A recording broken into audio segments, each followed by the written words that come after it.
నాడు ఒకటే రోజు ఒకటే సంతకంతో అర్జెంటుగా 2 లక్షల రుణమాఫీ చేస్తా అని చెప్పింది రేవంత్ రెడ్డి. ఒకే సంతకంతో సింగిల్ స్ట్రోక్లో. రెండో మాట ఏమన్నారు ఆయన?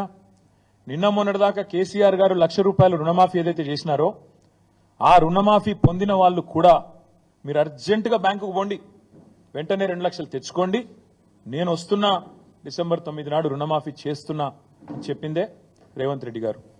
అయితే ఈ 2 లక్షల రుణమాఫీ అనే మాట వచ్చినప్పుడు చాలా మంది మిత్రులు, రైతులు కానీ జర్నలిస్టులు కానీ చాలా మంది ఆలోచన చేసినారు, 2 లక్షల రుణమాఫీ అంటే ఎంత అవుతుంది అన్నప్పుడు ఇదే రేవంత్ రెడ్డి గారు చెప్పారు.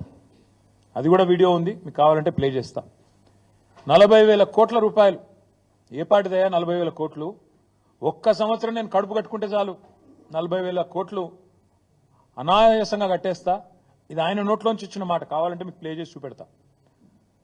ఒక్క సంవత్సరం నేను కడుపు కట్టుకుంటే, అవినీతికి పాల్పడకపోతే, ఆయన అన్న మాట రేవంత్ రెడ్డి, మీకు పంపిస్తా కావాలంటే అందరికీ.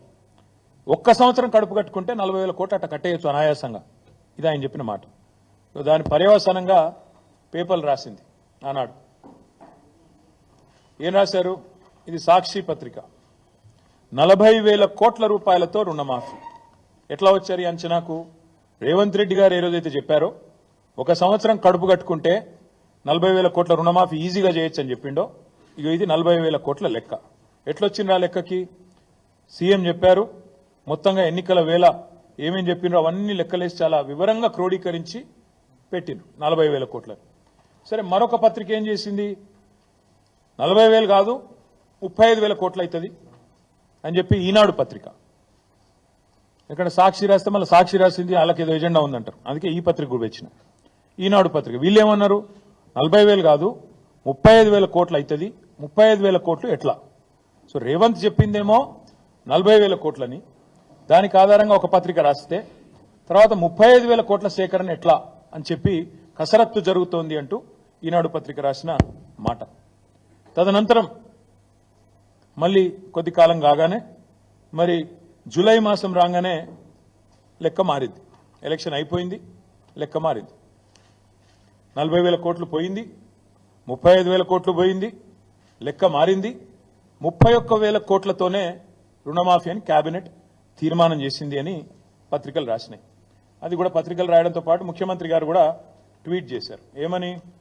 మా కేబినెట్ రైతులకు ఇచ్చిన మాట ప్రకారం 31,000 కోట్లు మాఫీ చేయాలని నిర్ణయం తీసుకున్నాము. ఇది కేబినెట్ తీర్మానం అని తెలంగాణ చీఫ్ మినిస్టర్స్ ఆఫీస్ నుంచి అఫీషియల్ హ్యాండిల్ నుంచి వారు చేసిన ట్వీట్. అంటే పచ్చి మోసము దగా అని ఎందుకంటున్నా అంటే, ఎన్నికలకు ముందేమో ప్రతి రైతుకు రుణమాఫీ చేస్తా, ప్రతి రైతు అర్హుడే, రేషన్ కార్డు నిబంధన లేదు, ఇన్కమ్ ట్యాక్స్ నిబంధన లేదు, ఏ షరతులు లేవు, అందరికీ అన్ని. ఎన్నికలు అయిపోగానే కొందరికే కొన్ని కొరీలు పెట్టడం, ఆంక్షలు పెట్టడం, కోతలు పెట్టడం. ఎన్ని మాటలు అన్నారు అన్నాడు? రుణం తీసుకున్న ప్రతి ఒక్కరూ అర్హుడే, రుణం గనక మీరు తీసుకోకపోతే అర్జెంటుగా తెచ్చుకోండి, పరుగున బ్యాంకు పోండి, తెచ్చుకొని 2 లక్షలు తెచ్చుకోండి, నేను చేస్తా అన్నారు. కానీ వాస్తవం ఏంటి ఈరోజు? ఇవాళ వాస్తవం ఏంటి అంటే, ఈరోజు పేపర్లు ఇది రాస్తున్నాయి. ఇది మా పరకాల, మా ఎక్స్ఎమ్మెల్యే ధర్మారెడ్డి గారు ఇక్కడే ఉన్నారు. పరకాల నుంచి ధర్మారెడ్డి గారు తెచ్చింది ఇది, అక్కడి లోకల్ పత్రిక. మేము కూడా ఉన్నామని మమ్మల్ని గుర్తించండి అంటూ అదే ఈనాడు పేపర్ మళ్ళీ ఒక పెద్ద రైటర్, మమ్మల్ని గుర్తించట్లేదు, ఆంక్షలు పెట్టి కట్ చేస్తున్నారు అంటూ వాళ్ళ బాధలు రైతుల ఫోటోలతో సహా బాదావత్ కిరణ్ కుమార్ ఇంకా చాలా మంది వివరాలు, ఎంతమందికి అయింది రుణమాఫీ, ఇంకెంతమందికి కాలేదు అంటూ మేమున్నామని గుర్తించండి అంటూ రైతులు ఒకవైపు ఇట్లా వాపోతున్నారు. ఇంకొకటి ఇక్కడ విచిత్రం ఏంటంటే, రుణమాఫీ ఇప్పుడు చూస్తే లెక్కలు చూస్తే ఉద్యోగికి కట్ రుణమాఫీ, పెన్షనర్కు కట్, ఇన్కమ్ ట్యాక్స్ కట్టిన వాళ్ళకు కట్, రేషన్ కార్డు లేకుంటే కట్. ఇవన్నీ చెప్పినరా ముందు? ఏవీ లేదు. అప్పుడు 40,000 కోట్లు, ఇప్పుడేమో మొత్తం కటింగ్ల మాస్టర్ లాగా. సీఎం అంటే నిజానికి చీఫ్ మినిస్టర్, కానీ సీఎం అంటే కటింగ్ మాస్టర్ లాగా అయిపోయింది ఇప్పుడు పరిస్థితి. అన్ని కటింగ్లు పెట్టడమే. ఎట్లా రుణమాఫీని కట్ చేసి 40,000 కోట్ల నుంచి తగ్గించాలా, ఎట్లా ఏదో ఒక రకంగా చేసినామని పోజులు కొట్టాలా. ఇది ఈరోజు రేవంత్ రెడ్డి గారి ప్రభుత్వం చేస్తున్న వైఖరి.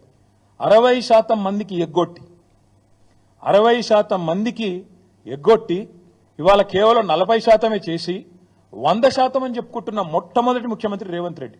ఇంతకు మించిన దగ, ఇంతకు మించిన మోసం, ఇంతకు మించిన రైతు ద్రోహం మరొకటి